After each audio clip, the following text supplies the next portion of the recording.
Hello hi ನಮಸ್ಕಾರ ವೀಕ್ಷಕರೇ, ಹೇಗಿದ್ದೀರಾ ಎಲ್ಲರೂ? ನಾನು ನಿಮ್ಮ ಶಯಾನ್.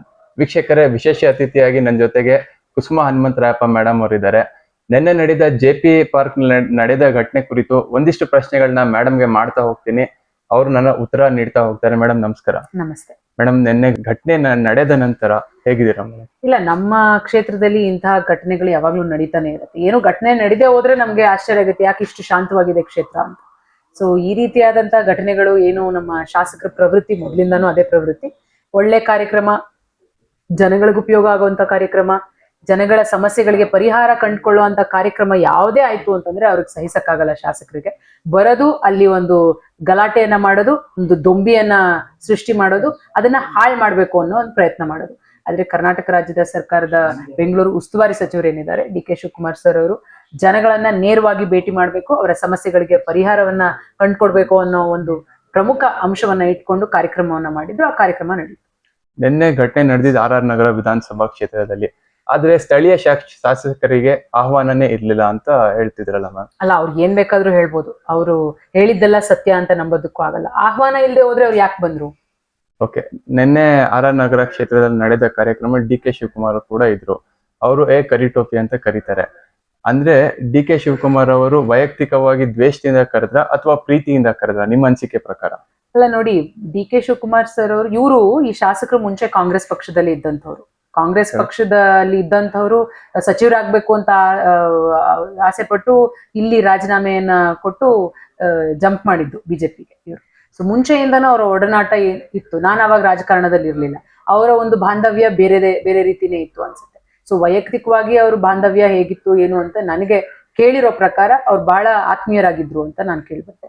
ಯಾವಾಗ ಇವರು ನಮ್ಮ ಉಪಮುಖ್ಯಮಂತ್ರಿಗಳು ಶಾಸಕರು ಅಲ್ಲಿ ಮುಂದೆ ಕುಳಿತಿದ್ದನ್ನ ನೋಡಿ ಎಮ್.ಎಲ್.ಎ. ಬಾಪ ಅಂತ ಮುಂಚೆ ಕರೆದು, ಆ ನಂತರ ಅವ್ರ ವೇಷಭೂಷಣ ಧರಿಸಿದ್ದನ್ನ ನೋಡಿ, ಆ ವೇಷಭೂಷಣದ ಜನರಲ್ಲಿನೂ ಕೂಡ ಅವ್ರೇನು ದ್ವೇಷದಿಂದ ಎಲ್ಲೂ ಕರೀಲಿಲ್ಲ, ಆತ್ಮೀಯತೆಯಿಂದನೇ ಬಾರಪ್ಪ ಅಂತ ಕರೆದಿದ್ರು. ಸೊ ಅದನ್ನೇ ಇವರು ಈಗ ಬೇರೆ ಏನು ಮಾತಾಡ್ಲಿಕ್ಕೆ ಇಲ್ವಲ್ಲ, ಹಾಳು ಮಾಡಕ್ಕೆ ಅಂತ ಬಂದಿದ್ದಾರೆ ಕಾರ್ಯಕ್ರಮನ. ಬೇರೆ ಏನು ವಿಚಾರ ಇಲ್ಲ ಮಾತಾಡ್ಲಿಕ್ಕೆ. ಸೊ ಈ ವಿಚಾರ ಇಟ್ಕೊಂಡು ರಾಜಕಾರಣ ಮಾಡ್ತಾ ಇದ್ದಾರೆ. ನಿನ್ನೆ ಹಲ್ಲೆ ಮಾಡಲು ಕೂಡ ಕುಸುಮಾ ಮೇಡಮ್ ಅವ್ರ ಫಾಲೋವರ್ಸ್ ಕೂಡ ಬಂದಿದ್ರು, ಮತ್ತೆ ಕಾಂಗ್ರೆಸ್ ಪಕ್ಷದ ಕಾರ್ಯಕರ್ತರು ಕೂಡ ಇದ್ರು ಅನ್ನೋ ಮಾತಿದೆ. ಅದ್ರ ಬಗ್ಗೆ ಏನ್ ಹೇಳ್ತೀರಾ ನೋಡಿ, ಅದು ಕಾರ್ಯಕ್ರಮ ಸಾರ್ವಜನಿಕರಿಗೆ ಆಹ್ವಾನ ನೀಡಿದಂತ ಕಾರ್ಯಕ್ರಮ. ಇಡೀ ಪೇಪರ್ ಅಲ್ಲಿ ಅಡ್ವರ್ಟೈಸ್ಮೆಂಟ್ ನ ಕೊಟ್ಟಿದ್ರು, ಮಾಧ್ಯಮದಲ್ಲಿ ಅಡ್ವರ್ಟೈಸ್ಮೆಂಟ್ ನ ಕೊಟ್ಟಿದ್ರು, ಸಾಮಾಜಿಕ ಜಾಲತಾಣಗಳಲ್ಲಿ ಅಡ್ವರ್ಟೈಸ್ಮೆಂಟ್ಸ್ ನ ಕೊಟ್ಟಿದ್ರು. ಅಲ್ಲಿ ಎಲ್ಲಾ ಜನಗಳು ಕೂಡ ಬಂದಿದ್ರು. ಸಹಜವಾಗಿಯೇ ನಮ್ಮ ಸರ್ಕಾರದ ಉಪಮುಖ್ಯಮಂತ್ರಿಗಳು ಬಂದಿದ್ದಾರೆ ಅಂತಂದ್ರೆ ನಾವೆಲ್ಲರೂ ಕೂಡ ಸೇರುವಂತದ್ದು ಸಹಜವಾಗಿರುವಂತ ಪ್ರಕ್ರಿಯೆ. ಸೊ ಅಲ್ಲಿ ಸೇರಿದಾಗ ಯಾರು ಕೂಡ ಅವ್ರ ನಮ್ಮ ಮೇಲೆ ಹಲ್ಲೆ ಮಾಡ್ಬೇಕು ಅಂತ ಯಾರು ಕೂಡ ಹೋಗಿರ್ಲಿಲ್ಲ. ಎಲ್ಲರೂ ಶಾಂತವಾಗೇ ಇದ್ರು. ಇವರೇ ತಾವೇ ಹೋಗಿ ಒಬ್ಬ ಉಪಮುಖ್ಯಮಂತ್ರಿಗಳ ಕೈಯಲ್ಲಿದ್ದಂತ ಮೈಕ್ನ ಕಿತ್ಕೋತಾರೆ ಅಂತ ಹೇಳುತ್ತೆ. ಅದು ಅಷ್ಟೇ ಅಲ್ಲದೆ ನಂತರ ಮತ್ತೊಂದ್ಸತಿ ಹೋಗಿ ಅಧಿಕಾರಿಯ ಕೈಯಲ್ಲಿದ್ದಂತ ಮೈಕ್ನ, ಒಂದು ಹೆಣ್ಮಗಳ ಕೈಯಲ್ಲಿದ್ದಂತ ಮೈಕ್ನ ಕಿತ್ಕೊಂಡು ಏಕಾಏಕಿ ಬಾಯಿಗೆ ಬಂದಂಗೆ ಮಾತಾಡ್ತಾರೆ. ಒಬ್ಬ ಮುಖ್ಯ ಆಯುಕ್ತರಿಗೆ ಬೆಲೆ ಇಲ್ಲ, ಅಲ್ಲಿ ಕೂತಂತ ಉಪಮುಖ್ಯಮಂತ್ರಿಗಳಿಗೆ ಬೆಲೆ ಇಲ್ಲ. ಇವ್ರು ಜಗಳವನ್ನೇ ಮಾಡ್ಬೇಕು ಅಂತ ಹೋಗುವಂತ ಉದ್ದೇಶ ಇಟ್ಕೊಂಡು ಹೋದ್ಮೇಲೆ ಅಲ್ಲಿ ಜಗಳನೇ ಆಗತ್ತೆ. ಇವರು ಶಾಂತಿಯಿಂದ ಕೂತ್ಕೊಂಡು ಇವರು ಆ ಕಾರ್ಯಕ್ರಮದಲ್ಲಿ ಭಾಗವಹಿಸಿ ಅಲ್ಲಿನ ಸಮಸ್ಯೆಗಳು ಏನಿತ್ತು, ಸಾರ್ವಜನಿಕರ ಸಮಸ್ಯೆಗಳಿಗೆ ಪರಿಹಾರವನ್ನ ಕಂಡುಕೊಳ್ಳುವಂತ ಕೆಲಸವನ್ನ ಮಾಡಿದಿದ್ರೆ ಅಲ್ಲಿ ಯಾವ ಘಟನೆನೂ ನಡೀತಾ ಇರಲಿಲ್ಲ. ಇವರೇ ಹೋಗಿ ಎಲ್ರಿಗೂ ಕೂಡ ಗಲಾಟೆ ಮಾಡ್ಬೇಕು ಅನ್ನೋ ಉದ್ದೇಶದಲ್ಲಿ ಇವರೇ ಮುಂಚೆ ಗಲಾಟೆಯನ್ನ ಶುರು ಮಾಡಿದಕ್ಕೆ ಗಲಾಟೆನೇ ಆಗೋದು. Okay madam, DK. ರವಿ ಅವ್ರ ಹೆಸರು ತಾವು ಕೂಡ ಅಷ್ಟೊಂದು ನೆನ್ಪು ಮಾಡ್ಕೊಳ್ಳಲ್ಲ. ಆದ್ರೆ ಇವರು ಮುನಿರತ್ನ ನಾಯ್ಡು ಅವರು ಸಾಕಷ್ಟು ಡಿ.ಕೆ. ರವಿ ಅವ್ರ ಹೆಸರು ತಗೊಂಡು ರಾಜಕೀಯ ಮಾಡ್ತಾ ಬರ್ತವ್ರೆ. ಸೊ ಇದಕ್ಕೆ ಏನ್ ಹೇಳ್ತೀರಾ ಮೇಡಮ್? ಡಿ.ಕೆ. ರವಿ ಅವರು ಇವತ್ತು ಇಲ್ಲ. ಒಬ್ಬ ತೀರಿ ಹೋಗಿರುವಂತ ಒಬ್ಬ ಮನುಷ್ಯನ ಹೆಸರನ್ನ ಇಟ್ಕೊಂಡು ಇವರು ರಾಜಕಾರಣವನ್ನ ಮಾಡ್ತಾ ಇದ್ದಾರೆ. ನಾನು ಹೇಳ್ತಾನೆ ಬರ್ತಿದ್ದೀನಿ, ಇವರು ದಿನದ 24 ಗಂಟೆಗಳು ಕೂಡ ಬರೀ ಕೀಳು ಮಟ್ಟದ ರಾಜಕಾರಣವನ್ನ ಮಾಡೋದ್ ಬಿಟ್ರೆ ಬೇರೆ ಏನನ್ನೂ ಮಾಡಲ್ಲ. ಯಾರನ್ನ ವೈಯಕ್ತಿಕವಾಗಿ ನಿಂದಿಸ್ಬೇಕು, ಯಾರನ್ನ ವೈಯಕ್ತಿಕ ಜೀವನದ ಬಗ್ಗೆ ಟಿಪ್ಪಣಿಯನ್ನ ಮಾಡ್ಬೇಕು, ವೈಯಕ್ತಿಕ ಜೀವನದ ಬಗ್ಗೆ ಮಾತಾಡ್ಬೇಕು. ಇವ್ರು ಶಾಸಕರಾಗಿದ್ದೀನಿ ಅಂತ ಹೇಳಿ ಇವ್ರು ಆಕಾಶದಿಂದ ಉದುರು ಬಿಟ್ಟಿದ್ದಾರೆ ಅಂತ ಅನ್ಕೊಂಡಿದ್ದಾರೆ. ಇವರು ಕೂಡ ಒಬ್ಬ ತಾಯಿಯ ಗರ್ಭದಿಂದ ಹುಟ್ಟಿರುವಂತವ್ರೆ, ಒಂದು ಹೆಣ್ಣಿನ ಗರ್ಭದಿಂದ ಹುಟ್ಟಿರುವಂತವ್ರೆ. ಒಂದು ಹೆಣ್ಣಿಗೆ ಕನಿಷ್ಠ ಬೆಲೆಯನ್ನ ನೀಡುವಂತ ಸೌಜನ್ಯನೂ ಕೂಡ ಈ ಮನುಷ್ಯನಿಗೆ ಇಲ್ಲ. ಸೊ ಮೇಡಮ್, ತಾವು ಡಿಫಾರ್ಮೇಶನ್ ಕೇಸ್ ಹಾಕ್ತೀರಾ ಅಂತ ಹೇಳ್ತಿದ್ರಿ. ಸೊ ಯಾವಾಗ ಹಾಕ್ತೀರಾ ಮೇಡಮ್? ಸಾಕಷ್ಟು ಟೀಕೆಗಳು ಆರ್.ಆರ್. ನಗರ ವಿಧಾನಸಭಾ ಕ್ಷೇತ್ರದಲ್ಲಿ ನೋಡ್ತಾ ಹೋದ್ರೆ, ಸೊ ಟೀಕೆಗಳು, ಮೊಟ್ಟೆಲ್ ಆಸಿಡ್ ಅಟ್ಯಾಕ್, ಇವೆಲ್ಲ ಸಾಕಷ್ಟು ನೋಡಿದ್ವಿ. ತದನಂತರ ಒಂದಿಷ್ಟು ನೋಡ್ತಾ ಹೋದ್ರೆ ಡಿಫಾರ್ಮೇಶನ್ ಆಗ್ತೀರಾ ಅಂತ ನೀವ್ ಹೇಳ್ತೀರಾ. ಸೊ ಯಾವಾಗ ಆಗ್ತೀರಾ? ನೋಡಿ, ಇವರಿಗೆ ಕೊನೆಯ ಎಚ್ಚರಿಕೆಯನ್ನ ನಾನು ನೀಡ್ತಾ ಇದ್ದೇನೆ.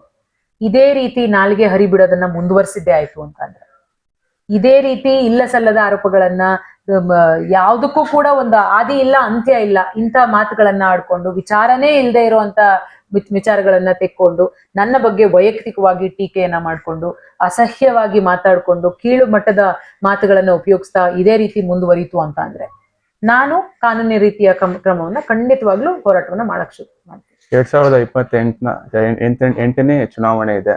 ಸೊ ಆರ್ ನಗರ ಕ್ಷೇತ್ರದಿಂದ ಮುನಿರತ್ನ ಅವರು ಸ್ಪರ್ಧಿಸಬಹುದು, ನೀವು ಕೂಡ ಸ್ಪರ್ಧಿಸಬಹುದು. ಸೊ ನಿಮ್ ಪ್ರಕಾರ ನೀವು ಗೆಲುವು ಸಾಧಿಸ್ತೀರಾ? ಯಾಕಂದ್ರೆ ಲಾಸ್ಟ್ ಟೈಮ್ ನೋಡಿದ್ರೆ ಕೇವಲ 11,000 ಮತದಿಂದ ತಾವು ಸೋತಿದ್ದೀರಾ. ಸೊ ಮುಂದಿನ ದಿನಗಳಲ್ಲಿ ವಿನ್ ಆಗೋ ಒಂದು ಸಾಧ್ಯತೆಗಳಿದೆ ಮೇಡಮ್. ನೋಡಿ, ರಾಜರಾಜೇಶ್ವರಿ ನಗರ ವಿಧಾನಸಭಾ ಕ್ಷೇತ್ರದಲ್ಲಿ ಜನಗಳು ಎಲ್ರಿಗೂ ಕೂಡ ಈ ಶಾಸಕರ ನಿಜ ಬಣ್ಣ ಬಯಲಾಗಿದೆ. ಇವ್ರು ಮಾಡಿರೋ ಅಕ್ರಮಗಳು, ಇವ್ರು ಮಾಡಿರುವಂತ ಅತ್ಯಾಚಾರಗಳು, ಇವ್ರು ಮಾಡಿರುವಂತ ಅನಾಚಾರಗಳೆಲ್ಲವೂ ಕೂಡ ಸಮಾಜದ ಮುಂದೆ ಬಂದು ಇದಾವೆ. ರಾಜರಾಜೇಶ್ವರಿ ನಗರ ಕ್ಷೇತ್ರದ ಜನಗಳಿಗೆ ಬದಲಾವಣೆ ಬೇಕು. ಆ ಬದಲಾವಣೆ ಈ 2028ರಲ್ಲಿ ಖಂಡಿತವಾಗ್ಲೂ ಆಗುತ್ತೆ. ತಮ್ಮದೇ ಸರ್ಕಾರ ಇದೆ, ಕಾಂಗ್ರೆಸ್ ಸರ್ಕಾರ, ತಾವು ತನಿಖೆ ಮಾಡಿಸ್ಬೋದಲ್ಲ ಮೇಡಮ್? ಅಲ್ಲ, ಇದನ್ನೇ ಕೋರ್ಟ್ ಅಲ್ಲಿ ಇದಾವೆ ಕೇಸ್ಗಳು, ಕಂಪ್ಲೇಂಟ್ ಗಳನ್ನ ಕೊಟ್ಟಿದೀವಿ, ಕೇಸ್ಗಳು ಕೋರ್ಟ್ ನಲ್ಲಿ ತೀರ್ಮಾನ ಆಗುತ್ತೆ. ಸೊ ಕೊನೆಯದಾಗಿ ವೀಕ್ಷಕರು ನೋಡ್ತಿರ್ತಾರೆ ವಿಡಿಯೋನ, ಏನ್ ಹೇಳ್ತೀರಾ ಮೇಡಮ್ ಈ ಪ್ರಕರಣದ ಕುರಿತು ಏನ್ ಹೇಳ್ತೀರಾ? ನಾನು ಒಂದೇ ವೀಕ್ಷಕರಿಗೆ ಹೇಳೋದಕ್ಕೆ ಬಯಸೋದು, ಈ ಏನ್ ಕ್ಷೇತ್ರದ ಶಾಸಕರು ಬರೀ ನನಗೆ ಅವಮಾನ ಮಾಡುವಂತದಲ್ಲ, ಹೆಣ್ಣು ಹೆಣ್ಣು ಹೆಣ್ಣು ಅಂತ ಕೀಳಾಗಿ ನೋಡ್ರಂತ, ಇಡೀ ಹೆಣ್ಣು ಕುಲಕ್ಕೆ ಅವ್ ಮಾಡಿರುವಂತ ಅವಮಾನ. ಇಡೀ ಹೆಣ್ಣು ಕುಲ ಇದನ್ನ ಗಮನಿಸ್ಬೇಕು. ಇದನ್ನ ಅವರು ದಯಮಾಡಿ ನಾನು ಹೇಳ್ತಾ ಇರೋಂಥದ್ದು, ಇಂಥ ಕ್ರಿಮಿಗಳು ರಾಜಕಾರಣದಲ್ಲಿ, ಇಂಥ ಕ್ರಿಮಿಗಳು ಸಮಾಜದ ಸ್ವಾಸ್ಥ್ಯವನ್ನ ಹಾಳು ಮಾಡ್ತಾ ಇದ್ದಾರೆ. ಇಂಥವ್ರ ಬಗ್ಗೆ ಎಚ್ಚರದಿಂದ ಇರಬೇಕು ಸಾರ್ವಜನಿಕರು.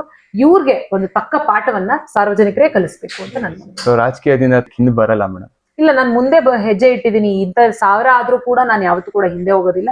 ಮುಂದೆ ನನ್ನ ಹೆಜ್ಜೆ, ನನ್ನ ಗುರಿ ಸ್ಪಷ್ಟವಾಗಿದೆ. ಗುರಿ ಮುಟ್ಟೋ ತನಕ ನನ್ನ ರಾಜಕಾರಣದಲ್ಲಿ.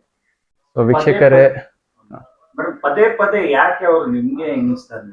ನೀವು ಇಷ್ಟು ಒಳ್ಳೆ ಕೆಲಸ ಮಾಡ್ಕೊಂಡ್ ಬರ್ತಾ ಇದ್ದೀರಾ, ಜನಗಳ ಜೊತೆ ಮಿಂಗಲ್ ಆಗ್ತೀರಾ, ಅವ್ರ ಕಷ್ಟ ಸುಖಕ್ಕೆ ಬಾಗಿ 24/7 ಎಮ್ ಎಲ್ ಎ ಓಡಾಡಲ್ಲ. ನೀವೆಲ್ಲ ನಾವು ನೋಡ್ದಂಗೆ 2.5 ವರ್ಷದಿಂದ ನಾವು ನೋಡ್ಕೊಂಡ್ ಬರ್ತಾ ಇದೀವಿ, ಅಪ್ಪ ಅವ್ರನ್ನು ನೋಡ್ಕೊಂಡ್ ಬರ್ತಾ ಇದೀವಿ. ನಿಮ್ ಹಿಂದೆ ಯಾಕೆ ಬಿಟ್ಟಿದ್ದಾನೆ ಮೇಡಮ್? ಅವರಿಗೆ ತಡ್ಕೊಳಕ್ ಆಗ್ತಾ ಇಲ್ಲ. ಅವರು ಬಹಳ ಎತ್ತರದ ಸ್ಥಾನದಲ್ಲಿ ಇದೀನಿ, ಸರ್ವಾಧಿಕಾರಿ ನಾನು ಈ ಕ್ಷೇತ್ರಕ್ಕೆ ಅಂತ ಭಾವಿಸಿದ್ರು. ಆದ್ರೆ ಇವತ್ತೇನಾಗಿದೆ, ಒಂದು ಹೆಣ್ಮಗಳು, ಅವರು ಹೆಣ್ಣನ್ನ ಬಹಳ ತುಚ್ಛವಾಗಿ ಕಾಣ್ತಾರೆ. ಅವ್ರ ಪ್ರಕಾರ ಒಂದು ಹೆಣ್ಮಕ್ಳು 4 ಗೋಡೆ ಮಧ್ಯೆ ಇರಬೇಕು, ಅದ್ರಲ್ಲೂ ಗಂಡ ಇಲ್ಲದೆ ಇರೋ ಹೆಣ್ಮಕ್ಳು ಅಂತೂ ಯಾವ್ದಕ್ಕೂ ಆಚೆ ಬರಬಾರ್ದು ಅನ್ನೋ ಒಂದು ಭಾವನೆಯಲ್ಲಿ ಅವ್ರಿದ್ರು. ಆದ್ರೆ ಇಲ್ಲಿ ಏನಾಯ್ತು, ಅದ್ರ ವ್ಯತಿರಿಕ್ತವಾಗಿ ನಾನು ಸ್ಟ್ರಾಂಗ್ ಆಗಿ ಆಚೆ ಬಂದಿದ್ದೀನಿ, ನಿಮ್ಮನ್ನ ಎದುರಿಸ್ತೀನಿ ಅಂತ ನೇರ ಎದುರಿಸ್ತಾ ಇದ್ದೀನಿ. ಅದು ಅವ್ರಿಗೆ ತಡ್ಕೊಳ್ಳೋದಕ್ಕೆ ಸಾಧ್ಯ ಇಲ್ಲ. ಆದ್ರಿಂದ ನನ್ನನ್ನ ವೈಯಕ್ತಿಕವಾಗಿ ಟಾರ್ಗೆಟ್ ಮಾಡ್ತಾ ಇದ್ದಾರೆ. ಪದೇ ಪದೇ ಅವ್ರು ಯಾವಾಗ್ಲೂ DK ಸುರೇಶ್ ಸರ್ಗೆ ಮತ್ತೆ DK ಶಿವಕುಮಾರ್ಗೆ ನಿಲ್ಲಿಸಿ ಮಾತಾಡ್ತಾರೆ. ಎಲ್ಲಾ ಕಡೆ ಅವ್ರ ಕಾರ್ಯಕರ್ತರಾಗಿರ್ಬೋದು, ಹಿಂಗಾಯ್ತು, ನನ್ ಮುಂದೆ ಬರಕ್ ಬಿಡ್ತಾ ಇಲ್ಲ.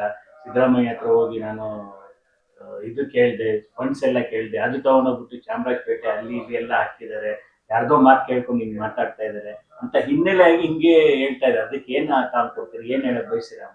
ಅಲ್ಲ, ನನಗೆ ಆ ಮನುಷ್ಯಂದು ವ್ಯಕ್ತಿತ್ವನೇ ಅದು, ಸಂಸ್ಕಾರನೇ ಅದು.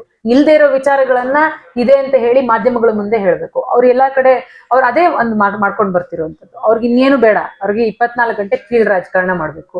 ಈಗೇನ್ ಜನಗಳಿಗೆ ಏನ್ ಕಿವಿಲ್ ಕೇಳ್ಬೇಕು ಅಂತ ಅನ್ಸುತ್ತೋ ಅದನ್ನ ಮಾತಾಡೋದು ಅಷ್ಟೇ. ಅವ್ರು ಇನ್ನೇನು ಅದ್ರ ಬಗ್ಗೆ ತಿಳ್ಕೊಳ್ಳೋ ಅಂತ ಒಂದು ವ್ಯಕ್ತಿನೂ ಅಲ್ಲ, ಅದ್ರ ಬಗ್ಗೆ ಓದ್ಕೊಳ್ಳೋ ಅಂತ ವ್ಯಕ್ತಿನೂ ಅಲ್ಲ. ಏನ್ ಸತ್ಯ ಅಸತ್ಯ ಅಂತ ತಿಳ್ಕೊಳ್ಳೋಂತ ಒಂದು ವ್ಯವಧಾನನೂ ಕೂಡ ಇಲ್ಲ. ಎಲ್ಲವೂ ಕೂಡ ಅವ್ರು ಹೇಳೋದು ಎಲ್ಲವೂ ಕೂಡ ಸತ್ಯ ಅಂತ ಯಾರಾದ್ರೂ ಭಾವಿಸಿದ್ರೆ ಅವರಷ್ಟು ಮೂರ್ಖರು ಯಾರು ಇಲ್ಲ. ಸೊ ಅವ್ರ ಆರೋಪಗಳನ್ನ ಮಾಡ್ತಾ ಇರ್ತಾರೆ. ಈ ರೀತಿಯಾಗಿ ಕೆಲಸಗಳಂತೂ ಮಾಡ್ತಾ ಇಲ್ಲ. 2.5 ವರ್ಷ ಆಯ್ತು ಚುನಾವಣೆ ಆಗಿ, ಯಾವ ಕೆಲಸನೂ ಆಗಿಲ್ಲ ರಾಜರಾಜೇಶ್ವರಿ ನಗರ ಕ್ಷೇತ್ರದಲ್ಲಿ. ಈ ಒಂದು ಬಿಜೆಪಿ ಕ್ಯಾಂಡಿಡೇಟ್ ಇದ್ದೀನಿ, ಅದಕ್ಕೋಸ್ಕರ ಕೆಲಸ ಮಾಡಕ್ಕೆ ಬಿಡ್ತಾ ಇಲ್ಲ ನನ್ಗೆ. ಅಲ್ಲ, ಬರೋ ಅನುದಾನಗಳೆಲ್ಲ ಎಲ್ಲಾ ಎಮ್ ಎಲ್ ಎಗಳಿಗೂ ಅನುದಾನಗಳು ಬಿಡುಗಡೆ ಮಾಡ್ತಾರೆ. ಆ ಅನುದಾನಗಳು ಎಲ್ಲವನ್ನೂ ಕೂಡ ಯಾವ್ದನ್ನು ಕೂಡ ಸರಿಯಾಗಿ ಬಳಸ್ಕೊಳ್ಳದೆ ಯಾವ ಕಾಮಗಾರಿಗಳು ಆಗ್ಬಾರ್ದು, ಸರ್ಕಾರಕ್ಕೆ ಕೆಟ್ಟ ಹೆಸರು ಬರ್ಬೇಕು, ಬೆಂಗಳೂರು ಉಸ್ತುವಾರಿ ಸಚಿವರಿಗೆ ಕೆಟ್ಟ ಹೆಸರು ಬರ್ಬೇಕು ಅಂತ ಹೇಳಿ ಸದಾ ನಿರಂತರವಾಗಿ ಅದೇ ಪ್ರಯತ್ನದಲ್ಲಿದ್ರೆ ಯಾವ ಕೆಲಸಗಳಾಗ್ತವೆ? ಯಾವ್ದು ಕೂಡ ಕೆಲಸಗಳನ್ನ ಮಾಡ್ತಾ ಇಲ್ಲ. ಅವ್ರಿಗೆ ಇನ್ನೇನು ಉಳಿದಿಲ್ಲ, ಬರೀ ಆರೋಪಗಳನ್ನ ಮಾಡೋದು, ಈ ರೀತಿ ನಾಟಕಗಳನ್ನ ಸೃಷ್ಟಿ ಮಾಡೋದು, ನಾಟಕಗಳನ್ನ ಮಾಡಿ ಜನರ ಮುಂದೆ ಹೋಗೋದು. ಇದು ಬಿಟ್ರೆ ಬೇರೆ ಅವ್ರು ಏನು ಮಾಡ್ತಾ ಇಲ್ಲ. ಅಯ್ಯೋ, ಹೌದವ್ರು ಅವ್ರಿಗೆ ಪ್ರಚಾರ ಇಲ್ಲದೆ ಏನು ಮಾಡೋದಕ್ಕೆ ಸಾಧ್ಯನೇ ಇಲ್ಲ. ಅವ್ರು ಬರೀ ಮಾಧ್ಯಮಗಳ ಮುಂದೆ ಬಂದು ಎಲ್ಲರನ್ನು ಮನೆ ಕರ್ಸೋದು, ಪ್ರೆಸ್ ಮೀಟ್ ಮಾಡೋದು, ಪ್ರೆಸ್ ಅಲ್ಲಿ ಕುತ್ಕೊಂಡು ಮಾತಾಡೋದು, ಇದನ್ನೇ ಮಾಡ್ತಾ ಇದಾರೆ ಬಿಟ್ರೆ ಬೇರೆ ಏನು ಮಾಡ್ತಾ ಇಲ್ಲ.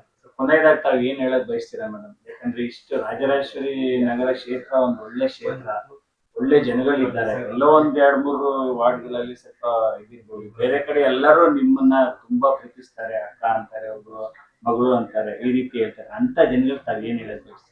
ಇಲ್ಲ, ನಾನು ಜನಗಳಿಗೆ ಈ ತರ ಎಲ್ಲಾ ಮಾತು ಕೇಳಿದ್ರೆ ಒಂಥರ ಅನ್ಸುತ್ತೆ, ಅವ್ರಿಗೆ ಏನ್ ಹೇಳಕ್ ಬಯಸ್ತೀರಾ? ನಾನು ಅವ್ರಿಗೆಲ್ರಿಗೂ ಹೇಳೋದಕ್ಕೆ ಬಯಸೋದು ಇಷ್ಟೇ, ನೀವು ಈ ಶಾಸಕರ ಮುಖವನ್ನ ನೋಡಿದಿರಿ, ನಿಜ ಮುಖವನ್ನ, ಶಾಸಕರ ಮುಖವನ್ನ ನೋಡಿದಿರಿ. ನೀವು ನಾನ್ ಧೃತಿಗೆಡ್ತಾ ಇಲ್ಲ, ನೀವು ಧೃತಿಗೆಡಬೇಡಿ. ನಾನ್ ಧೈರ್ಯವಾಗಿದ್ದೀನಿ, ನೀವು ಅಷ್ಟೇ ಧೈರ್ಯವಾಗಿ ಮುಂದೆ ನುಗ್ಗಿ. ಇಂಥ 1000 ಜನ ಇವ್ರು ಏನೇ ಮಾತಾಡಿದ್ರು ಕೂಡ ನಾವ್ ಯಾವ್ದಕ್ಕೂ ಕೂಡ ಧೃತಿಗೆಡದ್ ಬೇಡ, ನಾವು ಗಟ್ಟಿಯಾಗಿ ಮುಂದೆ ಒರೆಯೋಣ ಅಂತ ಅಷ್ಟೇ ಮಾತ್ರ ಹೇಳಕ್ ಬಯಸ್ತೀನಿ. ದ್ವೇಷ ಏನಕ್ಕೆ ಮೇಡಮ್, ಇವ್ರು ಇಷ್ಟು ಒಂದು ಹೆಣ್ಮೇಲೆ ಈ ತರ ದ್ವೇಷ ಮಾಡ್ತಾ ಇದಾರೆ, ಏನ್ ಇರ್ಬೇಕು ಆ ಮನುಷ್ಯ? ಅವ್ರ ಬೆಳೆದಂತ ಸಂಸ್ಕಾರ, ಅವ್ರು ನಡ್ಕೊಂಡ್ ಬಂದಿರುವಂತ ಜೀವನದ ಹಾದಿ ಅದೇ ರೀತಿ ಇದೆ. ಒಂದ್ ಹೆಣ್ಮಗಳು ಅಂತಂದ್ರೆ ತಾತ್ಸಾರದಿಂದ ನೋಡ್ಬೇಕು, ತುಚ್ಛವಾಗಿ ಕಾಣ್ಬೇಕು, ಅಷ್ಟೇ ಅವ್ರಿಗೆ, ಇನ್ನೇನು ಇಲ್ಲ.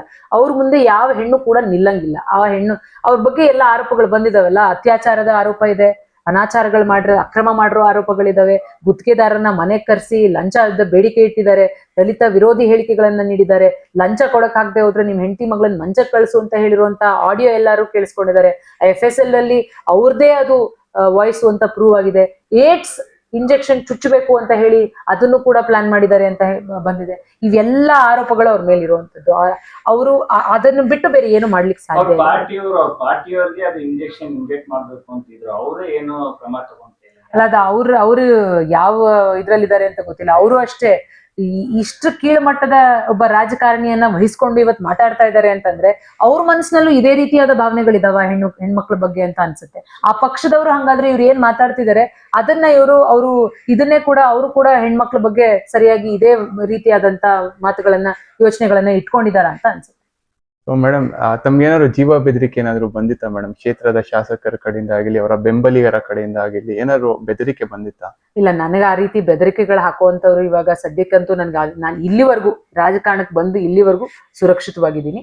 ಮುಂದೆ ಏನು ಅಂತ ನನಗೆ ಗೊತ್ತಿಲ್ಲ, ಬಟ್ ಇವತ್ತಿನ ದಿನದವರೆಗೂ ನಾನು ಸುರಕ್ಷಿತವಾಗಿದ್ದೀನಿ. ಬಂದ್ರೆ ಭಯ ಪಡ್ತೀರಾ ಮೇಡಮ್? ಅಲ್ಲ, ಜೀವ ಬೆದರಿಕೆ ನಾನು ಅದನ್ನೇ ಹೇಳ್ತಾ ಇದ್ದೆ. ನಾನೀ ಹೋರಾಟದಲ್ಲಿ ಮಣ್ಣಾದ್ರೂ ಪರವಾಗಿಲ್ಲ, ಈ ವ್ಯಕ್ತಿಯನ್ನ ನಾನು ಎದುರಿಸ್ತೀನಿ. ನಮ್ ಕ್ಷೇತ್ರದಲ್ಲಿ ಅಭಿವೃದ್ಧಿ ಆಗಿಲ್ಲ ಅಂತ ಹೇಳ್ತಿರ್ತಾವು, ಆದ್ರೆ ಶಾಸಕರಾದ ಮುನ್ರತ್ನ ಅವ್ರಿಗೆ ಜನ ಗೆಲ್ಸ್ತಾ ಬರ್ತಿದ್ದಾರೆ. ಸೊ ಸತತವಾಗಿ 3 ಬಾರಿ ಗೆದ್ದಿದ್ದಾರೆ.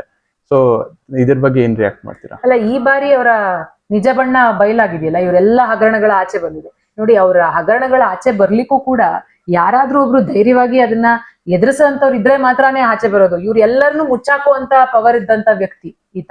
ಎಲ್ಲರ ಬಾಯನ್ನು ಮುಚ್ಚಾಕುವಂಥದ್ದು, ಯಾರಾದ್ರೂ ಇವ್ರ ವಿರುದ್ಧ ಮಾತಾಡಿದ್ರೆ ಅವ್ರನ್ನ ತಿರುಗಿಸಿ ಅವ್ರ ಮೇಲೆ ಕಂಪ್ಲೇಂಟ್ ಕೊಡುವಂಥದ್ದು, ಅವ್ರನ್ನ ಯಾವ್ದಾದ್ರು ಕೇಸಲ್ಲಿ ಸಿಕ್ಕಾಕ್ಸುವಂಥದ್ದು, ಇವನ್ನೇ ಮಾಡ್ಕೊಂಡು ಬಂದಿರುವಂತ ವ್ಯಕ್ತಿ ಇವತ್ ನನ್ ವಿರುದ್ಧ ಏನ್ ಮಾಡ್ತಿದ್ದಾರೆ? ವೈಯಕ್ತಿಕವಾಗಿ ನಿಂದನೆ ಮಾಡ್ತಾ ಇದ್ದಾರೆ, ವೈಯಕ್ತಿಕವಾಗಿ ಟೀಕೆಗಳನ್ನ ಮಾಡ್ತಿದ್ದಾರೆ, ನನ್ನ ವೈಯಕ್ತಿಕ ಜೀವನದ ಬಗ್ಗೆ ಮಾತಾಡ್ತಾ ಇದ್ದಾರೆ. ಇದನ್ನೇ ಅವ್ರು ಮಾಡ್ಕೊಂಡು ಬಂದಿರೋರು. ನಾನ್ ಧೈರ್ಯವಾಗಿ ಎದುರಿಸ್ತಾ ಇದ್ದೀನಿ. ಪಾಪ ಎಲ್ರಿಗೂ ಆ ಧೈರ್ಯ ಇರ್ಬೇಕು ಅಂತ ನಾನು ಹೆಂಗ್ ಬಯಸಕ್ಕಾಗತ್ತೆ? ಯಾರಾದ್ರೂ ನಮ್ಗೆ ಯಾಕಪ್ಪ ಬೇಕು, ಅವ್ನು ಏನಾದ್ರು ಮಾಡ್ಕೊಂಡು ಹೋಗ್ಲಿ ಅಂತ ಸುಮ್ನಾಗ್ತಾ ಇದ್ರು. ಇವತ್ತು ಆ ಸುಮ್ನಾಗೋ ಪ್ರಶ್ನೆ ಇಲ್ಲ. ನೀವ್ ಏನ್ ಹಗರಣ ಮಾಡಿದಿರ ಅದೆಲ್ಲವೂ ಎಳೆಯಾಗಿ ಬಿಚ್ಚಿಡ್ತೀನಿ. ಓಕೆ, ಸೊ ವೀಕ್ಷಕರೇ, ಇದಾಗಿತ್ತು ಕುಸುಮಾ ಹನುಮಂತರಾಯಪ್ಪ ಮೇಡಮ್ ಅವರ ಮಾತು. ಸೊ ತಪ್ಪದೆ ನಮ್ಮ ಚಾನೆಲ್ ಅನ್ನ ಇನ್ನೂ ಕೂಡ ಸಬ್ಸ್ಕ್ರೈಬ್ ಮಾಡಿ, ಈ ಕೂಡಲೇ ಸಬ್ಸ್ಕ್ರೈಬ್ ಮಾಡಿ, ವಿಡಿಯೋನ ಲೈಕ್ ಮಾಡಿ, ಆದಷ್ಟು ಈ ವಿಡಿಯೋನ ಶೇರ್ ಮಾಡಿ. ಮತ್ತು ಮೇಡಮ್ ಅವ್ರಿಗೆ ಶುಭವಾಗಲಿ. ಧನ್ಯವಾದ.